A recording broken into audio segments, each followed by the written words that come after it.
In the series of atomic structure, today I am going to discuss about the Rutherford atomic model, which is of much significance. After rejection of Thomson atomic model, we all are in need of some improved model that was provided by Rutherford atomic model. हम लोग आज Rutherford atomic model के बारे में study करने जा रहे हैं. It is also called nuclear atomic model. Rutherford atomic model is also called nuclear atomic model because it was based on nuclear scattering experiment. Then let us see what was nuclear scattering experiment. Actually Rutherford ने क्या किया, alpha particles को. अब alpha particles क्या थे? Actually alpha particles may be compared with the helium nuclei having 4 unit charge and 2 positive charge.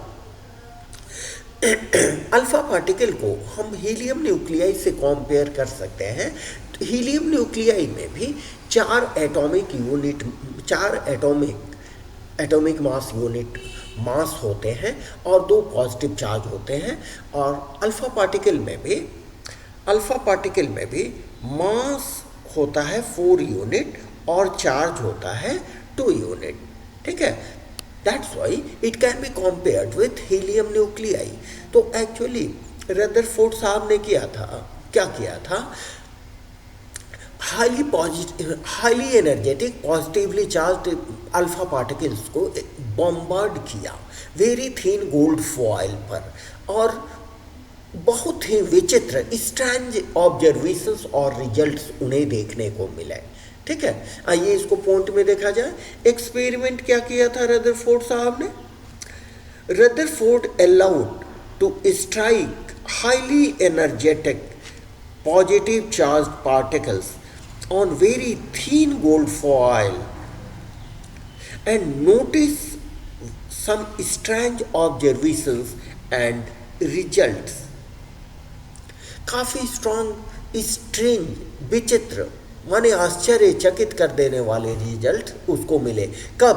जब उन्होंने थीन gold foil के ऊपर अल्फा पार्टिकल्स को बम्बार्ड कराया, स्ट्राइक कराया, अल्फा पार्टिकल्स को उनके ऊपर जाने दिया. ठीक है, जाने देने से उन्हें बड़ी विचित्र परिणाम मिले. And what are those strange observations and results? This can be explained by the figure given here. यहाँ पर हमने सिंप्लिसिटी के लिए, for the simplification of study, I have considered only one atom. Actually thin foil में एक ही atom नहीं होते हैं. तो यहाँ पर देखिए, ये positively charged alpha particles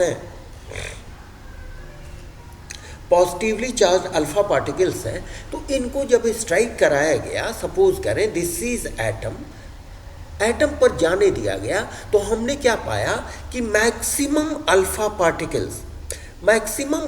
particles passed without deflection. बिना किसी डिफ्लेक्शन के मैक्सिमम अल्फा पार्टिकल एटम को पास कर गए.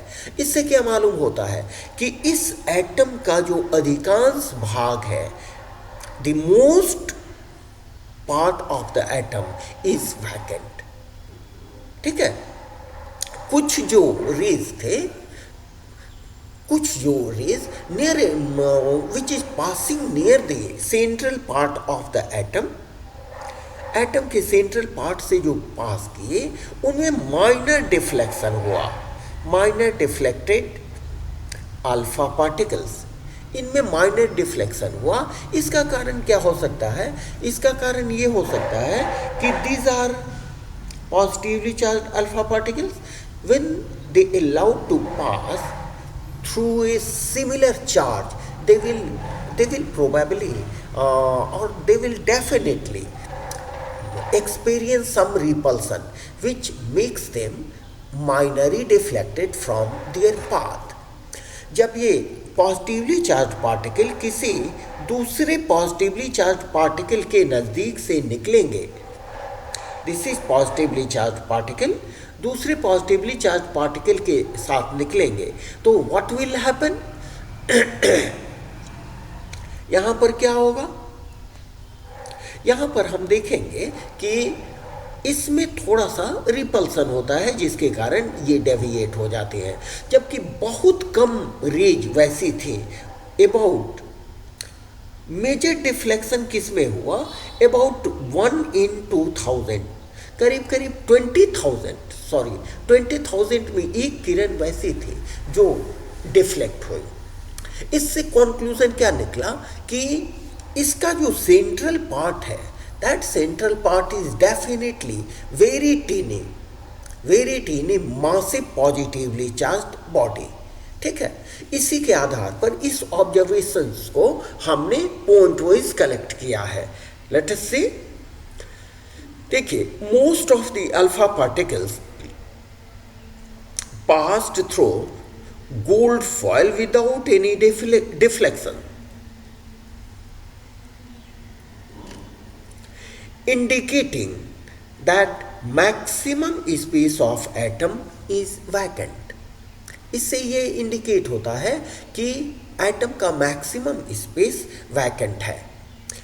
सेकेंड पॉइंट में देखें, if few alpha particles were deflected through small angles, कुछ स्मॉल एंगल से फ्यू अल्फा पार्टिकल्स डिफ्लेक्ट हो गए, indicating there by the presence of some positive charge which possibly repel them and make them to have some deflection. ठीक है, तो this showing the presence of centrally placed positive charge in very small volume. Very small volume, how can you conclude? Because only one particle out of 20,000 alpha particles were deflected much and returned back. तो केवल 20,000 में एक alpha particle अगर return back होता है, इसका मतलब क्या कि वो पोर्शन जहां पॉजिटिव चार्ज और मास सिचुएटेड है वो पोर्शन काफी छोटा है, जिसके कारण बहुत कम किरणें ही डिफ्लेक्ट हुई, अबाउट 1 in 20,000।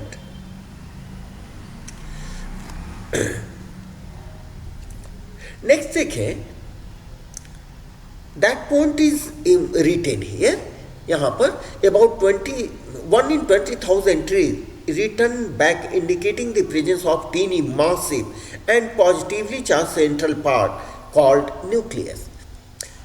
ये 1 in 20,000 में से एक अल्फा पार्टिकल्स रिटर्न बैक हुई, जिससे ये इंडिकेशन मिलता है कि वहाँ पर जो पॉजिटिवली चार्ज मासिव पार्टिकल है वो उसका वॉल्यूम काफ़ी छोटा है।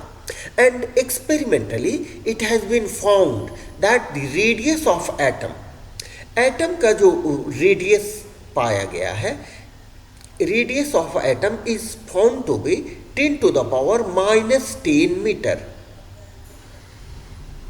while the radius of atom is found to be 10⁻⁻15 metre. इसको हमने मॉडल में भी लिख रखा है। आइए, इसके आधार पर रदरफोर्ड ने अपने एटॉमिक मॉडल को यहां प्रोड्यूस किया हम लोगों के सामने। That was very significant, very interesting. आइए देखते हैं nuclear atomic model of Rutherford. ठीक है, रदरफोर्ड ने पूरे एटम का स्टडी दो पार्ट में किया। The first one is nuclear part and second one is extra nuclear part. Nuclear part and extra nuclear part. ठीक है, nuclear part is considered as nucleus which is composed of neutrons and protons. Here we have neutrons and neutrons. ठीक है, जो nucleus था, जो central part था, this was the central part. ये central part जो है, this central part contains protons and neutrons. You know, protons are positively charged. Protons are positively charged, while neutrons are uncharged particle, no charge, यहां पर कोई charge नहीं था, no charge on neutron. Neutrons में केवल mass होते हैं। देखें, neutrons are neutral massive particle while protons are positively charged.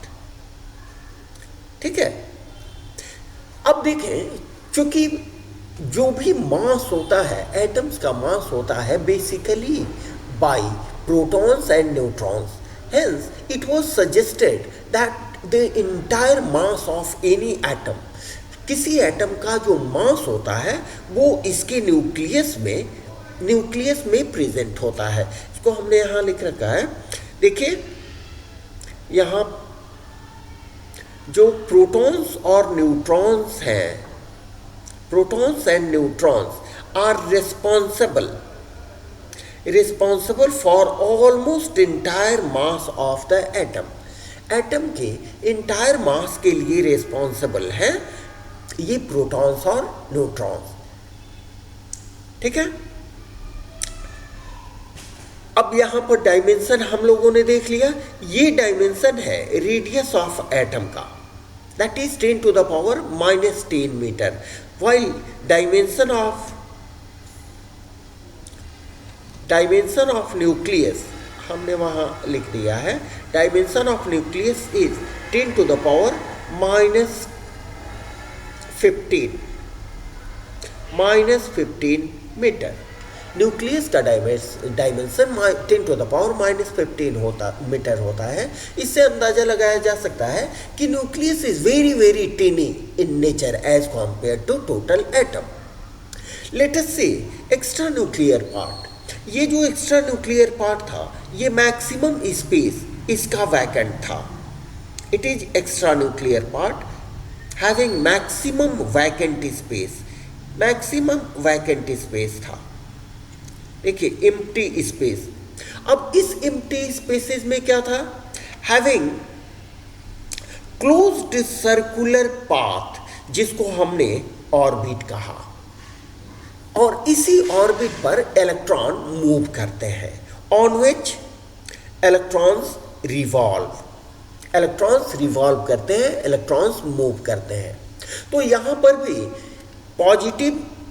Positively charge centre और इलेक्ट्रॉन की बात आ रही है, निगेटिवली चार्ज इलेक्ट्रॉन की बात आ रही है, and this negatively charge electrons are moving on the closed circular path, then naturally there will be definite stable and balanced forces of attraction between positive charge and electrons.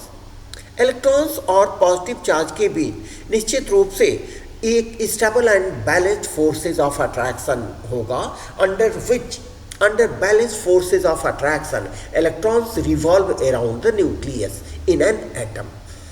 Clear है? देखिए extra nuclear part, इसी को हमने लिख दिया है, it is vacant space in which electrons are moving around the nucleus with very high speed on closed circular path called orbit. This is orbit. ठीक है, जिसको हमने ऑर्बिट कहा। What are orbits? Orbits are, according to Rutherford model, orbits are closed circular path around the nucleus on which the electrons are considered to be moving. Nucleus के चारों तरफ जो closed बंद सर्कुलर रास्ता होता है जिस पर इलेक्ट्रॉन घूमते हुए कहलाते हैं, घूमते हैं, उनको ही हम ऑर्बिट कहते हैं। ठीक है, तो रदरफोर्ड ने केवल इतना ही कहा था कि इलेक्ट्रॉन घूमते हैं क्लोज सर्कुलर पाथ पर। ठीक है, इलेक्ट्रॉन्स आर टीनी पार्टिकल्स। अब हम आते हैं, electrons revolve around the nucleus under balanced force of attraction. Naturally nucleus और नेगेटिवली चार्ज इलेक्ट्रॉन के बीच बैलेंस फोर्सेस ऑफ अट्रैक्शन होता है, जिसके अधीन बोस न्यूक्लियस के चारों तरफ रोटेट करता है। ठीक है, as a whole the atom is considered to be neutral, और practically the atom is neutral which can be possible only the number of electrons in atom is always equal to number of protons. ठीक है, which is mentioned here, the number of electron in an atom is always equal to number of protons। ठीक है, इतनी जानकारी हमने Rutherford ने हमें दी थी इसके बारे में। ठीक है, तो ये एटॉमिक मॉडल हालांकि बाद में फेलियर हो गया। जेम्स मैक्सवेल साहब ने इसके बारे में ऑब्जेक्शंस क्रिएट कर दिया, या जेम्स मैक्सवेल साहब का जो फिजिकल क्लासिकल मैकेनिक्स का कॉन्सेप्ट था, जो इसे फेलियर कर दिया। इसके बावजूद भी हमें इसका सिग्निफिकेंस मिला कि हमें न्यूक्लियस के बारे में जानकारी मिली, प्रोटॉन्स के बारे में जानकारी मिली, न्यूट्रॉन्स इलेक्ट्रॉन्स के बारे में जानकारी मिली, जिससे कॉन्सेप्ट डेवलप हुआ एटॉमिक नंबर का, मास नंबर का। ठीक है, and which was very significant, which was very useful to our chemistry world. ठीक है, तो आज के लिए इतना ही, मिलते हैं हम नेक्स्ट वीडियो में। Okay, thanks to all.